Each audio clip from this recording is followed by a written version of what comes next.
Hello বন্ধুরা, কেমন আছেন? আশা করি আল্লাহর রহমতে ভালো আছেন। আমিও ভালো আছি। নতুন নতুন ব্লগ নিয়ে চলে আসি আপনাদের মাঝে। মালয়েশিয়ার বুকে আমরা ছোটোখাটো একটা সবজি ক্ষেত করেছি। দেখেন, আমার মান্নান ভাই একটা ক্ষেত করেছে। এটা হচ্ছে ভ্যারাইটিস সবজি। তো যাই হোক, আপনারা দেখে থাকুন। আশা করি আল্লাহর রহমতে আপনার সবাই ভালো আছেন। দেখতে থাকেন আমাদের নিউ ব্লগ। এখন দেখেন, কিছু লাউ ক্ষেত করেছি এখানে।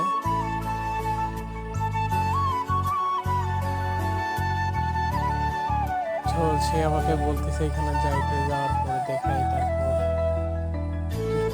সবজি ক্ষেতটা দেখেন, কি সুন্দর সুন্দর লাউ গাছ পাশে আছে।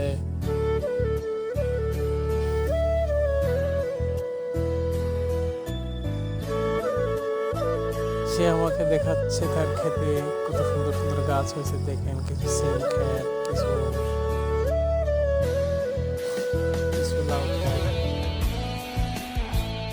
তারপর যেটা হচ্ছে, গাছে বিভিন্ন ধরনের পোকা হয়েছে। আপনাদের কোনো মদত থাকলে জানাই দিয়ে আমি কি এক ধরনের লাল পোকা গাছের পাতা শেষ করে দেয়।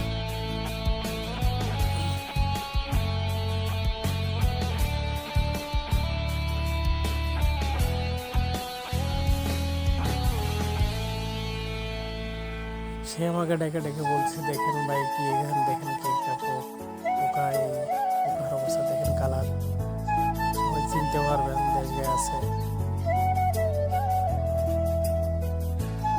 দেখেন, পোকাটা আছে লাল, কি ছোট্ট পোকা।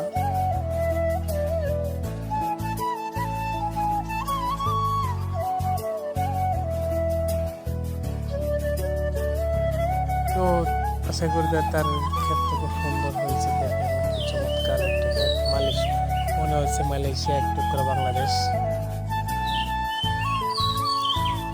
সেইখানে আবার কয়টা মরিচ গাছ লাগাইছে।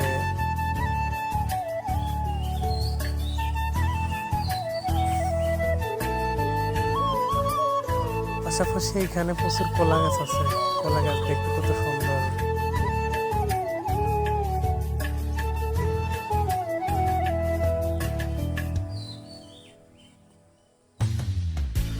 দেখেন পোকাটা কেমন ধরে। দেখেন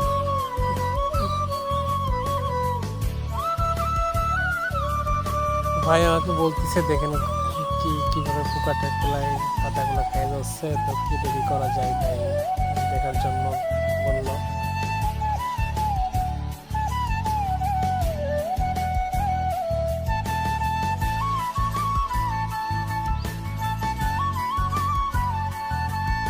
তো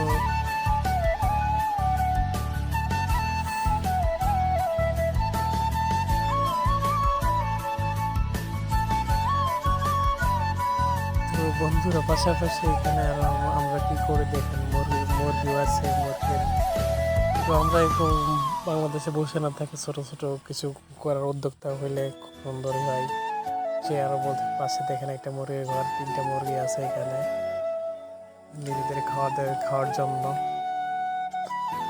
তো আপনাদের যার যার মুরগি লাগে কমেন্টে জানায়েন। আশা করি। তো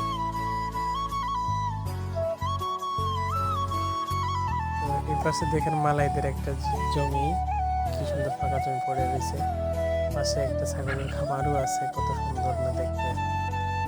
একটা আছে জোর্জ, মালয়েশিয়ার যে প্রকৃতি ভাই, চারিদিকে সবুজ আর সবুজ, কতই না সুন্দর। পাশাপাশি দেখেন একটা খালও আছে। এই খালে আমরা মাছ ধরে, আমার নিচে যত ভিডিও আছে দেখেন, মাছ ধরার ভিডিও আছে। আর বেশিরভাগ মাছ ধরা ব্লগই করি। তো সে বলছে এই পাশে একটা তার ক্ষেত আছে। তো দেখলাম, দেখে মরিচ ক্ষেত, কত সুন্দর, কতই না সুন্দর।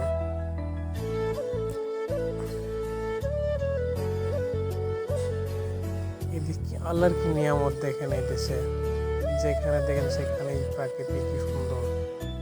তো এই পাশে একটা দেখেন পুকুরে, এখানেও প্রচুর পরিমাণ মাছ আছে। দেখেন, আমি একটু জুম করে দেখাই। শোল মাছের বাচ্চাগুলো কি সুন্দর। দেখেন কি সুন্দর, যেমন কি সুন্দর পানি। তো তবে একটা কথা, মালয়েশিয়া প্রচুর পরিমাণ বৃষ্টি হয়, দিনে 1 বার থেকে 2 বার হবেই বৃষ্টি, এর জন্য আল্লাহর নিয়ামত বেশি। তো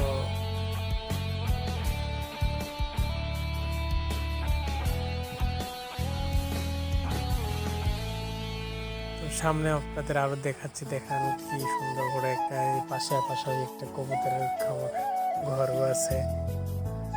একদমই জোস, মনে করেন মালয়েশিয়া এক টুকরা, মালয়েশিয়ার বুকে এক টুকরা বাংলাদেশ।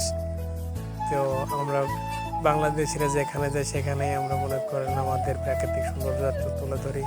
কতই না সুন্দরভাবে কবুতরগুলো উঠতেছে, একদম দেশের কথা খুব মনে পড়ে যায়। দেখেন কি সুন্দর। তো দেখেন আর একটা জিনিস, দেখেন কি মাটির সাথে কলা গাছ কলা ধরে রয়েছে, কি কতই না নিয়ামত আল্লাহ।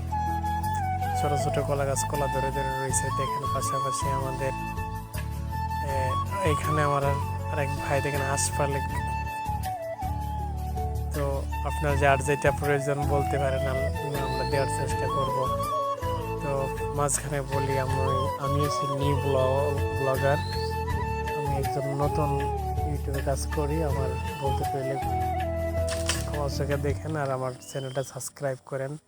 দেখেন কি সুন্দর পেঁপে থেপে আছে। এই সেই খাল, দেখেন খালের উপর ঝুলন্ত একটা ব্রিজ আছে, কতই না সুন্দর, চারিদিকে সবুজ আর সবুজ। তো দেখেন কতই না সুন্দর কিভাবে পানি বয়ে চলছে। ওই পাশে আমাদের কিছু লোক আছে, দেখেন ভাইয়েরা কি সুন্দর কাজ করতেছে, কাজ থেকে আসে। তো কতই না সুন্দর। দেখেন এই যে খালের উপর একটা ঝুলন্ত ব্রিজও আছে, চারিদিকে কি সুন্দর ভিউ।